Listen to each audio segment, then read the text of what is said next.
السلام عليكم. بحلقة اليوم بدي أحضر أطيب بقلاوة بالعالم. ببلش بصنع القطر. سبق قدمت حلقة عن تحضير القطر، بس لأنه البقلاوة بتتطلب قطر أكثر تماسكا من القطر التقليدي بدي أحضر لها قطر خاص فيها، نفس الوصفة السابقة مع إضافة ربع كوب سكر زيادة. إذن بيلزمني نصف كوب من المي.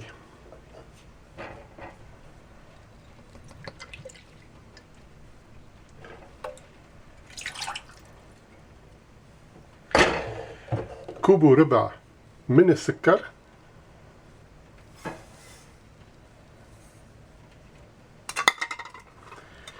ملعقة شاي من عصير الحامض الصافي.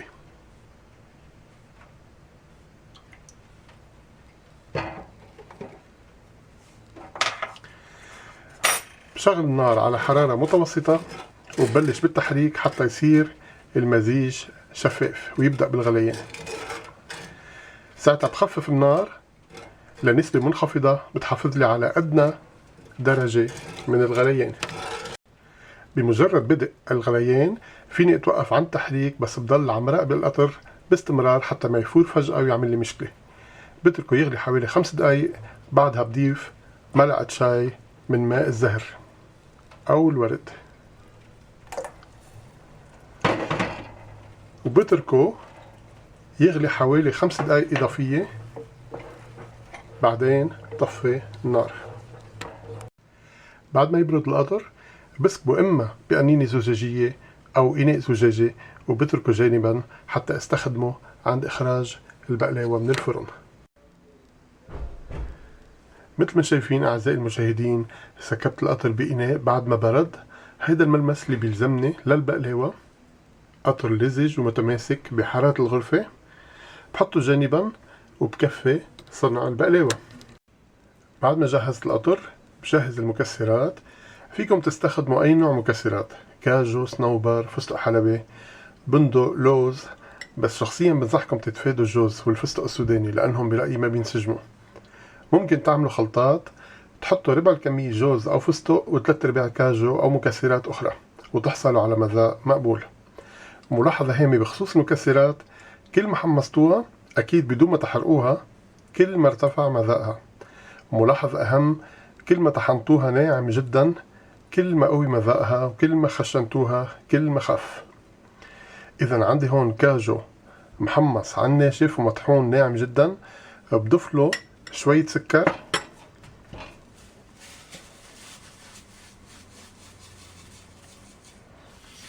عندي هون سكر عضوي طبيعي منه مبيض، ورشة مزهر أو موارد. فيكم تحطوا من 2 موارد ومزهر بنفس الوقت، وبخلط جيدا. بعد ما جهزت الحشوة بدوب نص قالب من الزبدة على نار خفيفة. بتفادى سخن الزبدة على نار مرتفعة، فقط تذويبها على نار منخفضة.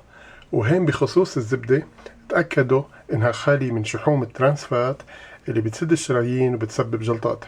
نفس الشي بالنسبة للمكسرات، تفادوا انها تكون محمصة بزيوت لانها غالبا بتكون ارخص واضر زيوت. اشتروها نية وحمصوها بنفسكم على الناشف.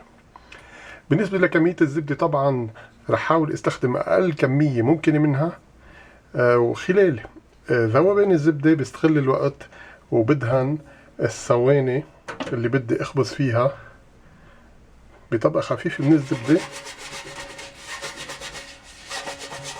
حتى تكون جاهزة امامي. عندي هون ربطة رقائق بقلاوة متوفرة بالسوبر ماركت. لما تشتروا هالنوع من الرقائق تأكدوا انها كمان خالية من الشحوم. في انواع بتيجي مشحمة خالصة وبيكون فيها شحوم ترانسفات. الافضل انها ما تكون مشحمة، وتختاروا انتو نوع الشحوم اللي بدكم تحطوه. تفردوها وما تخافوا من مسكة، احيانا ممكن تكون مكسرة شوي، ما بيأثر، ما تتلبكوا. وخلال الشغل الافضل انكم تغطوها بمناشف ورقية حتى ما تنشف. هلأ بدي بلش أعمل رقائق البقلاوة وفرجيكم عدة طرق لتقطيع البقلاوة. بحط طبقة من رقائق البقلاوة وبدهنها بالزبدة بالفرشاية. بحاول احط كمية خفيفة لكل ورقة مثل هيدي مثلا، ووزعها على كافة مساحتها.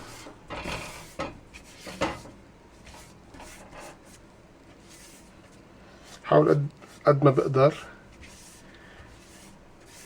اني وزعها. في ناس بيحبوا يغرقوا الرقائق بالسمن والزبدة. انا ما بحبذ هالطريقة لانه فعلا بتصير كتير دسمة ومؤذي، فالافضل على الخفيف ولو بدها تاخد وقت اطول. بحط طبقة تانية من الرقائق فوق الطبقة اللي عملتها.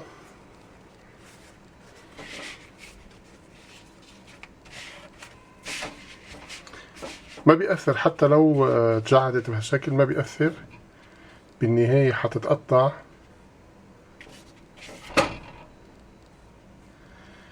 وكل شي بيصير تمام.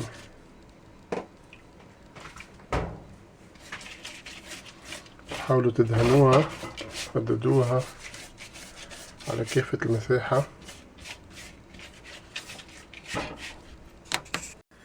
إذا هيدي تالت طبقة من الرقائق، التالتة والأخيرة، عم بدهنها بالزبدة مثل الطبقتين اللي سبقوا.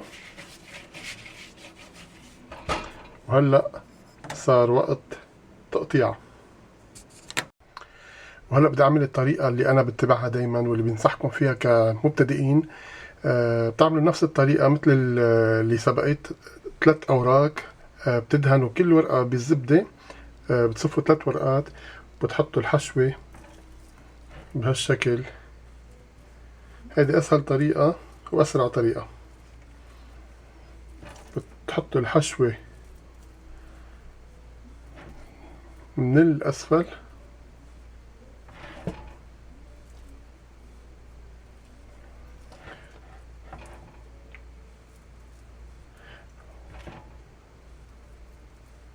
بعدين بتلفوها بهالشكل هيدا من تحت لفوق.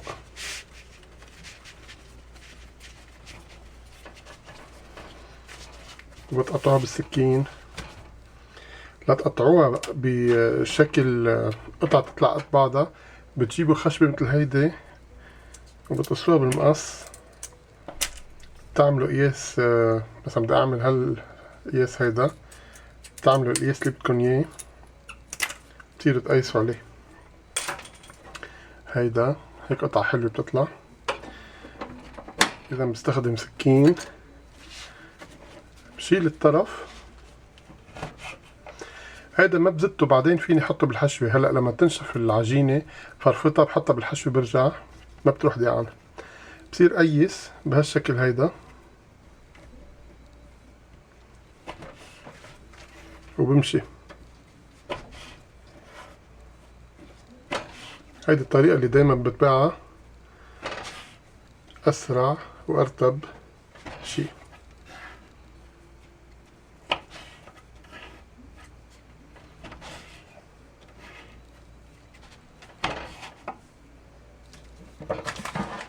هيك بصفهم حد بعض، بيطلعوا بنفس الشكل.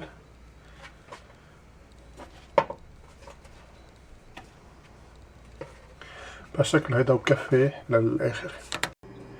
بعد ما انتهيت من لف البقلاوة صارت جاهزة للخبز.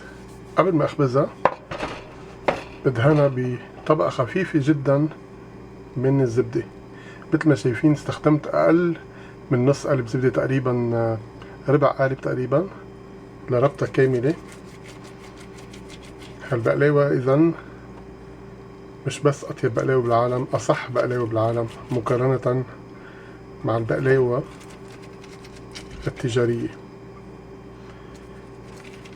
طبقة خفيفة من الزبدة بتعطيها لون جميل عند الخبز.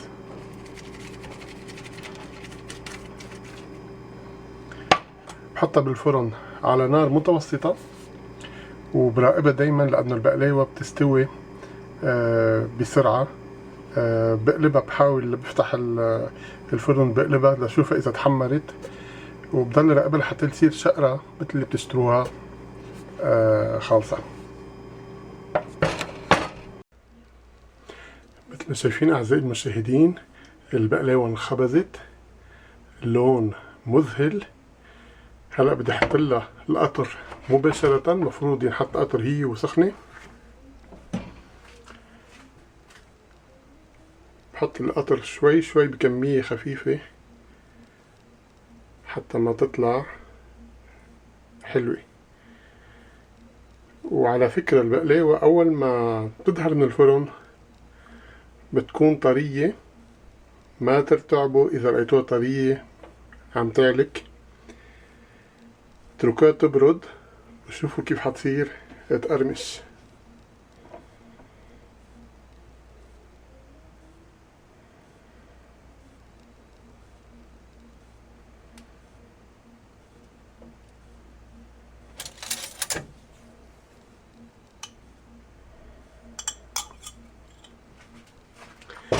إذا حاتركها تبرد، بعدين حطها بصحن وتذوقها وأعطيكم انطباعي.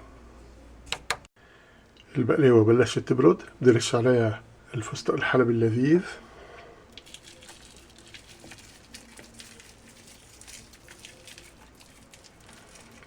فيكم ترشوا عليها كاجو مطحون أو بندق أو أي نوع مكسرات أخرى، بس الفستق حلبي مذاقه أطيب ولونه أجمل. هلأ صار فيني صفهم بالصحن. مثل ما سامعين الصوت صاروا مقرمشين. بصفهم كلهم مكفيهم وارجع لكم. مثل ما شايفين أعزائي المشاهدين، هيدا المنظر النهائي. الربط عملت لي تقريبا صينيتين، يعني صحنين مثل هدول. وهيدي بقلاوة فعلا مثل ما قلت لكم ببداية الحلقة، أطيب بقلاوة بالعالم لأنه فاخرة، كل شي فيها نظيف، المكسرات ما فيها شحوم مؤذية، الزبدة تأكدت إنه ما يكون فيها شحوم ترانسفات، والسكر القطر عملته بسكر عضوي، وخففت كمية القطر. عادة الشركات بتغرق البقلاوة بالقطر لأنهم بيبيعوها بالكيلو، بيبيعوكم بقلاوة بكلفة القطر. هلأ بدي دوقها وأعطيكم رأيي.